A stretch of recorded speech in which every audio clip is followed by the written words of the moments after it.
Welcome in to a special coronavirus quarantine recording of I've Got a Theory. I'm here with my special friend, Lucas Barra, who owns Radical Sales Coaching. We're not going to talk about coaching directly because he's got a theory, and I want to hear more about it. So, Lucas, tell us what you got. Yeah. Well, my theory is that for all of the entrepreneurs who are watching these people in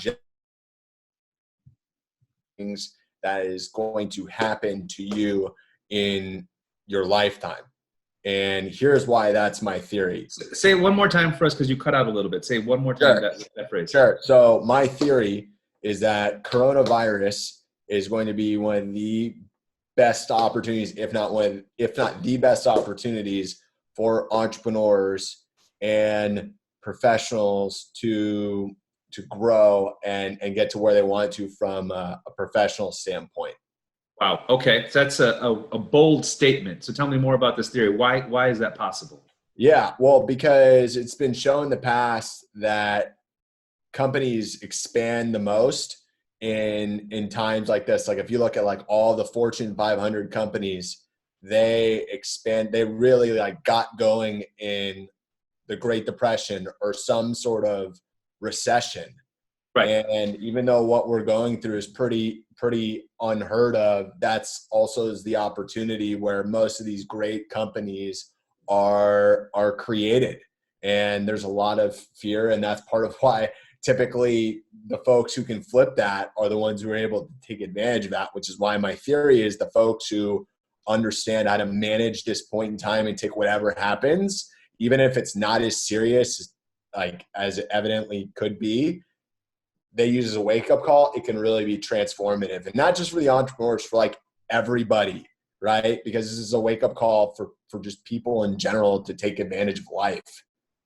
So give me an example. What's one way that a regular person could make the most out of this and make lemonade out of lemons here? Sure.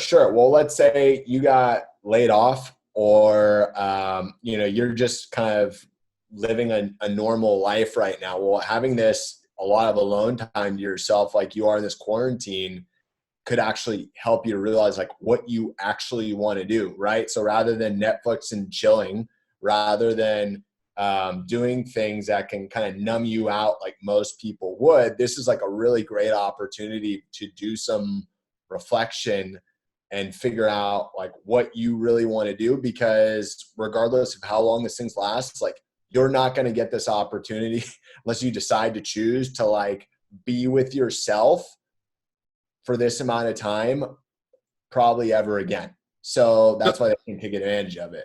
So should people change their business strategy? Because we see the price gougers getting arrested. So those guys that are reselling sanitizer and toilet paper, that's not going so well for them. But there is probably something to be said about changing your business strategy a little bit, or do you just double down on what you're doing? What are first steps here? That's a good question. So I think one, it depends on your business, because you have to look at alternatives. What are other strategies? So for example, if you know people are gonna price gouge, right? What's something that you can offer that people can build off of? And then next, I think that you have to also look at what is going to happen in the world, because like right now, so much, because you could double down on your current strategy if it's already working and keep doing that. But if it's like a high price offering right now, unless people need it, like they needed toilet paper, like that sort of pain, then I think you're going to having to do something that's a little bit more of a let's call it price gouging a little bit, is going to be a good strategy here coming up, or something that a lot of people are going to want, because high ticket services are going to be a little bit tougher for people to buy for the next 60 to 90 days. Well, so I think that creative problem solving is important too. So I think if you could look at what's an issue. So I did this with some friends just recently, and they own a bunch of hotels here in San Diego, and their occupancy went from 95% to 5%. And, they're freaking out because, they've got a business and they still got to pay their employees. So they can make payroll for a few weeks, but then what? Like you've got to have that recurring revenue.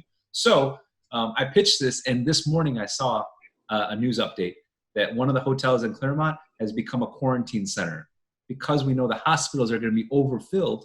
There's not enough beds. If you got these empty hotels because no one's traveling, maybe we turn those into quarantines that you can keep people separate and isolated and limit the spread, flatten the curve.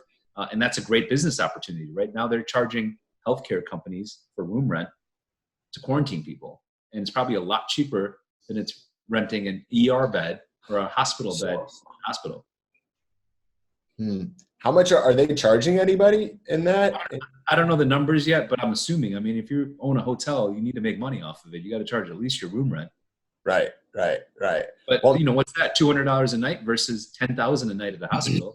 Hospital stays cost $10,000. Well, maybe it's a thing like where it's like a rising sort of scale too, right? I mean, I wonder if they could turn that into a, hey, like the first week, we're going to work with you because of the situation and charge you a lower rent or charge you a lower fee. And then the longer you stay, there's like you kind of get eased into like what would be a normal rate. So that way you're working with helping people. And that kind of goes into my next point about this is I think that's also is a great strategy, quote unquote, for business that actually helps people too, right? Because if you're giving them the benefit of the doubt with a cheaper price and they can see the value that you provide regardless of your service, then when money gets better, they're going to be like, oh yeah, you're my guy, you're my gal, right? Because customer loyalty is the most important thing right now.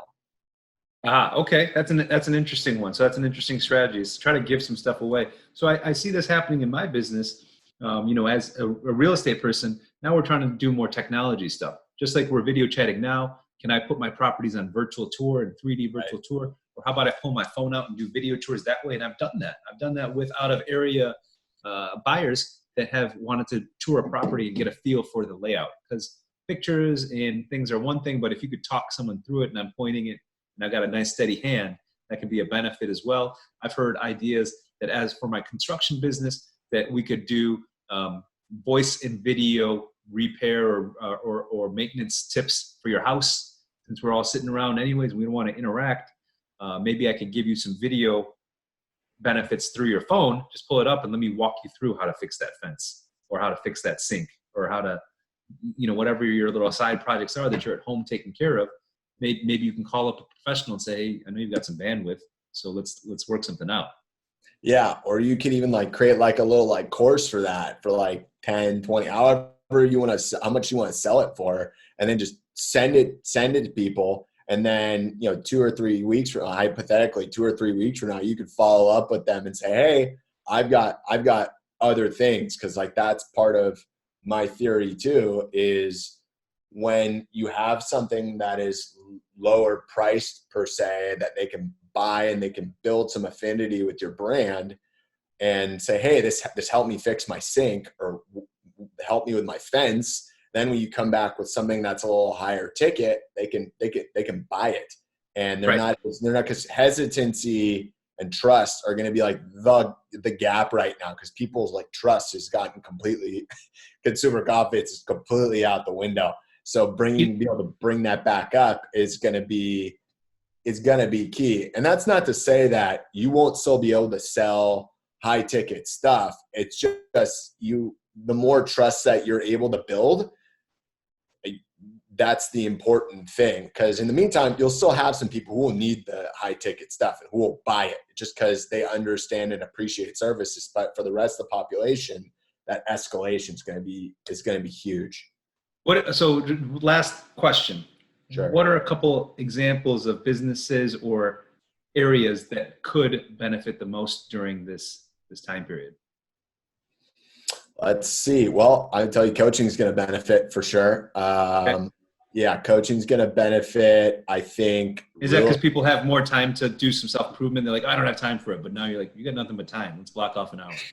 Well, I think now more than ever, the self-leadership that is created through a coaching relationship is going to be needed, because regardless of how bad this is a serious wake-up call for professionals in general about like what they need to be prepared for. And like, if you don't have money in the bank right now, you're sweating bullets. And that's the value of a coaching relationship, is creating that. I think coaching is going to be great. I think it's going to be interesting to see what happens with real estate. I think for the right real estate people, there's a great opportunity. I think real estate is going to benefit. I think residential, the right agents, and I think the folks who really use technology are gonna benefit. I think commercial is still going to be commercial real estate is still going to be pretty strong on apartments, and I think investors will eventually come back into play. And then insurance. I mean, insurance is going to be in times like this, like throughout history, insurance is typically shown to be one of the strongest businesses, just because people need insurance, and that's not going to go away, especially now. Yep. Well, Lucas, that's our time. I appreciate you joining me on another special episode of I've Got a Theory. Lucas Barra with Radical Sales Coaching. Thanks for joining me. Have a great day. Thanks, Henish.